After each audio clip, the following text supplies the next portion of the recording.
Hi guys, this is Rob again. This time telling you something about the course of international sports and music events, which Peter and I are teaching together. Peter will be doing the first block up until the first exam, and I will be doing the second block.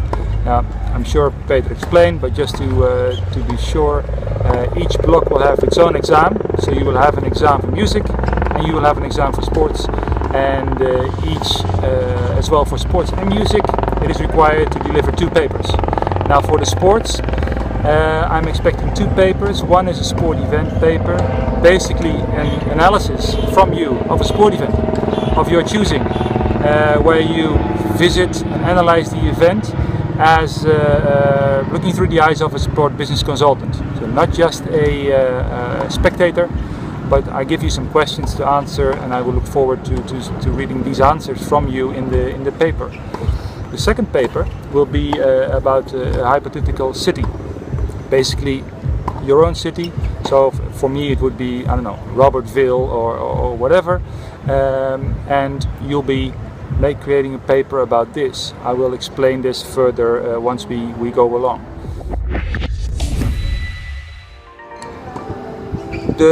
The reason why we combine music and sports is that there is a certain overlap between sports and music. Of course, it is entertainment, and more, as we see here at the Australian Open, the entertainment is combined. If you look at the World Cup soccer in Brazil last year, huge focus on entertainment as well with all the fan fests. But there are also other things that make it worthwhile combining these 2 worlds. The other is, for example, the players and artist management companies. There are now 4 or 5 international big artist management companies that represent both athletes and music artists, like IMG, for example. There's a big one in France, and there are several.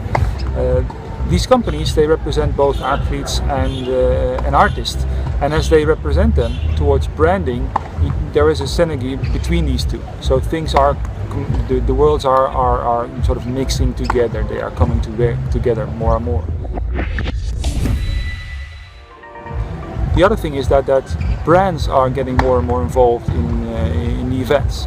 So for example, Adidas has been, which is my personal favorite brand, started connecting sports and music 20-25 years ago as a sport brand, getting into music with Run DMC. Maybe Peter already showed you this clip, and up to now, up to this date, Adidas stays involved as a sports brand in the music industry with Snoop Dogg and many other artists that they are actually endorsing. So these are examples of overlap. So the focus for the sport part of the SEI module within the minor, the business of sports and events, is to try to answer the central question: why do cities and governments invest in major sport events? So we're not going to look into how you organize a sport event. That is something that you can find somewhere else. Basically, organizing a sport event is not difficult. It's not rocket science. I've done many sport events. It's complex, and there's a lot of stress involved, and there's sort of multiple things you need to do at the same time. But it's not rocket science. Trying to figure out what kind of event suits your city best, or your country best, or how much you want to invest in a sport event, and what do you want to get in return. That requires something else. So we will try and look into this question and see if we can find several answers for reasons for investing in these international sport events. So, as we take a look at the Australian Open now, as said before, there's a huge combination of sports and music, basically total entertainment package, especially this weekend, because Monday is Australia Day, which means that this weekend is Australia weekend, and it's absolutely full. The grounds are fully packed, all the arenas are full, the the lines, the queues for getting a beer or getting a drink are enormous. And ticket sales are up, of course, but the prices are also up. This is the weekend that all the Australians, especially in Melbourne, they go out and they want to have a good time. They have here at the Australian Open 3 arenas with seating capacity, 2 show courts and about 20 additional courts, and those 20 additional courts are used for training as well as for matches.